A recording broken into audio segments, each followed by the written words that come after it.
Kami di Papua menginginkan itu adalah jangan ganggu uang daerah, tapi tolong bapak-bapak di komisi intervensi ke Kementerian Keuangan, lalu kita dibantu langsung dari pusat, karena kami punya angka P3K yang kami usulkan juga tidak banyak, Pak. Papua itu kecil.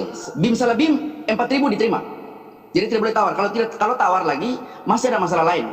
Selanjutnya kita dengar, silakan dari Kadis Pendidikan Provinsi Papua. Silakan Pak.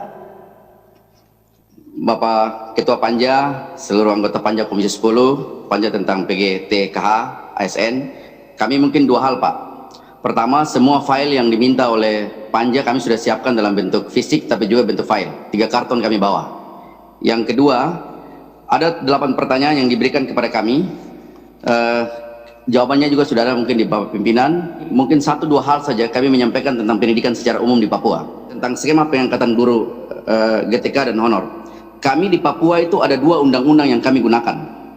Pertama itu adalah Undang-Undang 23 tahun 2014. Dan undang-undang ini menyampaikan bahwa SMA, SMK, SLB itu di bawah tanggung jawab provinsi. Tetapi ada Undang-Undang Otonomi Khusus Papua nomor 21 tahun 2021 yang bilang bahwa seluruh pendidikan itu kendalinya harus ada di provinsi. Sehingga ini kadang-kadang kita berbenturan dengan 2 undang-undang ini. Tetapi tetap proses tentang pengangkatan dan skema guru honorer ini tetap kita jalankan. Sejak bulan Februari tahun 2019, saya pikir kita sudah mulai melakukan itu. Data Dapodik kami juga sudah ada, dan semua yang kita usulkan itu semua ada dalam Dapodik.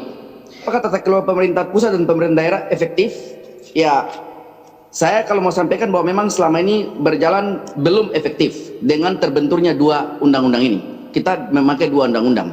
Saya kasih contoh, pusat menginginkan untuk semua guru itu harus bersertifikasi.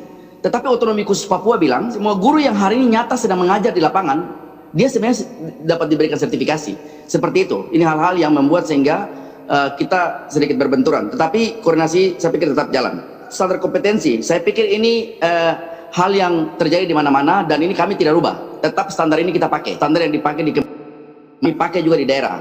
Harus memiliki kualitas S1, kemudian punya NUPTK, tetapi pengecualiannya itu ketika ada guru-guru yang secara nyata hari ini dia diangkat oleh gereja, dia diangkat oleh yayasan-yayasan atau lembaga-lembaga tertentu yang hanya lulusan SMP saja, walaupun dia tidak punya sertifikasi Bapak, tapi hari ini dia sudah hidup, kalau dia sudah mengajar 5 tahun, dia sudah menghasilkan 5 angkatan, dan hari ini secara real terjadi di Papua. Begitu. Kemudian, apakah pemerintah mendapat informasi tentang kebijakan penganggaran P3K? Ini yang saya pikir sama dengan Bapak Gubernur. Kami di Papua menginginkan itu adalah jangan ganggu uang daerah, tapi tolong bapak-bapak di komisi intervensi ke Kementerian Keuangan, lalu kita dibantu langsung dari pusat, karena kami punya angka P3K yang kami usulkan juga tidak banyak, Pak. Papua itu kecil, karena itu tolong kami di bagian-bagian itu. Begitu. Hari ini dokumen yang kami bawa itu pengusulan P3K yang kita harap mendapat penggajian dari pusat itu sebanyak 1.400 orang. Kemudian honor murni itu 3.527 orang. Bapak Ketua Komisi yang terhormat dan semua anggota komisi, kami tahun lalu keluar Inpres nomor 9 tahun 2019 tentang percepatan Papua dan Papua Barat yang dipimpin oleh Wakil Presiden secara langsung. Dan Inpres ini berlaku hanya 4 tahun, dia akan berakhir.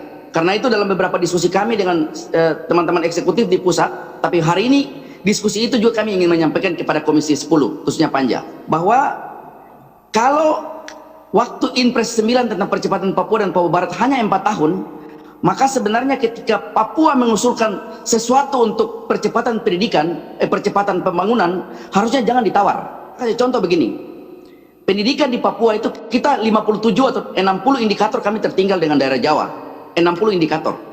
Satu indikator adalah guru. Ini guru kan tidak banyak nih Pak, 1.000 ini sangat kecil sekali. Harusnya tuh dengan kekuatan Inpres nomor 9 2019, BIM salah BIM 4.000 diterima, jadi tidak boleh tawar. Kalau tawar lagi masih ada masalah lain, karena kita belum bicara lagi tentang sarana prasarana, kita belum bicara lagi tentang keamanan yang mengganggu pendidikan di Papua, kita belum bicara lagi tentang lingkungan sosial, kita belum bicara tentang kemiskinan. 60 indikator. Karena itu tolong indikator-indikator ini satu-satu kita tuntaskan, jangan kita tawar sehingga akhirnya kalau tawar tetap dia seperti spot-spot, selesaikan satu tapi masalahnya sama tetap sarana prasarana, tapi hanya baru selesai daerah kota, yang lain masih. Belum lagi kita bicara tentang daring. hari ini di Papua hanya 36% saja yang bisa terima daring dengan baik. 60% lain kita harus offline.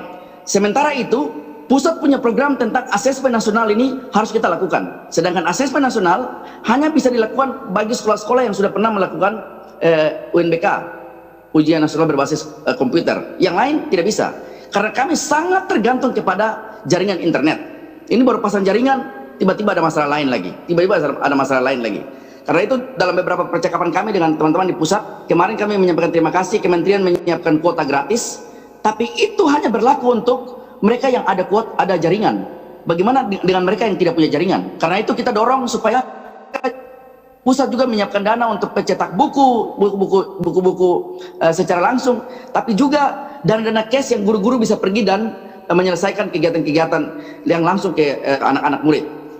Secara umum Pak, ini kita punya masalah besar yang sedang terjadi di Papua, dan kami harap Inpres nomor 9 bisa bantu menyelesaikan permasalahan paling besar ini. Masalah yang paling pertama tuh panja sudah terbentuk, ini sudah luar biasa. Karena itu pemerintah daerah sangat bergantung sekali kepada Bapak Ibu mereka hari ini. Kami sekarang sangat bermohon-mohon untuk ini kita selesaikan masalah guru ini. Karena ini kita baru bicara orangnya Pak. Kita belum bicara mereka punya kehidupan yang lain. Mereka sudah lulus jadi pegawai negeri saja tuh alhamdulillah setengah mati. Tapi kita belum bicara bagaimana di mana mereka tinggal, bagaimana mereka sampai ke tempat kerja, apakah mereka aman atau tidak di sana. Itu kita belum bicara itu. Karena itu masalah guru tolong diselesaikan. Yang kedua, sarana prasarana. Hari ini kita punya permasalahan di mana-mana sarana prasarana terjadi. Ada guru-guru saya yang kerjanya tiap hari bawa map Pak. Kalau satu sekolah 5 guru ada, mohon maaf teman-teman Komisi 10 yang di rumah bisa mendengar ini baik karena daerah-daerah bisa mengikuti ini dengan baik. Ada guru saya yang bawa map. Lalu dia pergi lobby, kalau satu sekolah itu ada 5 guru, nanti satu guru pergi lobby ke Bapak Gubernur, satu lagi lobby ke Kepala Dinas Pendidikan, satu lobby lagi ke DPR, satu lobby kepada siapa lagi, yang hanya minta WC, atau minta ruang kelas, atau minta buku, lalu mereka tinggalkan sekolah itu. Ini bukan tugas mereka, tapi hari ini mereka ambil alih tugas itu tugas kami. Karena itu sarana prasarana juga termasuk, kalaupun jadi Inpres nomor 9, tolong Komisi 5 sampaikan kepada Ketua Bapak Wakil Presiden, tidak boleh tawar. Kalau kita minta 3 triliun, 3 triliun, selesai. Yang kelima, siswa. Hari ini dengan COVID-19, siswa kami bermasalah banyak Pak. Karena itu ini juga sedang kita selesaikan. Kami sedang terus diskusi tentang peningkatan mutu. Tapi juga masalah lingkungan. Konflik-konflik yang sedang terjadi hari ini, baik konflik antara TNI Polri dengan OPM, tentara dengan masyarakat, yang juga mempengaruhi siswa-siswa hari ini. Di Nduga, hari ini sekitar 4.000 anak sudah 2 tahun 8 bulan tidak sekolah. Di Intan Jaya, ini masalahnya sedang kita selesaikan bersama. Artinya ini faktor lingkungan memang yang harus sedang kita selesaikan. Yang terakhir adalah regulasi. Hari ini juga kita sedang memperbaiki regulasi. Bagaimana di Papua ada perguruan tinggi negeri, tapi dia tidak punya kapasitas untuk melaksanakan sertifikasi. Padahal Uncen adalah Universitas Cendrawasih. Ketika kita mau sertifikasi kepala sekolah, tidak bisa di Uncen. Ketika kita mau PPG, tidak bisa di Uncen. Ketika kita mau bikin sertifikasi guru, tidak bisa di Uncen. Masalahnya sebenarnya ada di mana? Begitu. Kementerian dengan kewenangannya harusnya bisa bikin bahwa Uncen harus bisa lakukan sertifikasi. Nah, regulasi-regulasi ini yang sedang kita lakukan. Kemudian kami ada punya KPG atau sekolah-sekolah setiapan guru atau PGSD yang sebenarnya harus dibantu. Uncen harus dibantu sebagai perguruan tinggi yang menyiapkan juga tenaga-tenaga guru. Mungkin beberapa hal ini yang saya sampaikan, PowerPoint saya juga sampaikan kepada Bapak Ibu sehingga Bapak Ibu bisa pelajari lalu diskusi dengan kami di Papua. Saya pikir itu, saya berharap pertemuan ini akan kami juga rekam, kita juga mau putar di Papua sehingga guru-guru saya dengar bahwa Komisi 2 membawa sesuatu yang baik untuk Papua. Terima kasih. Terima kasih.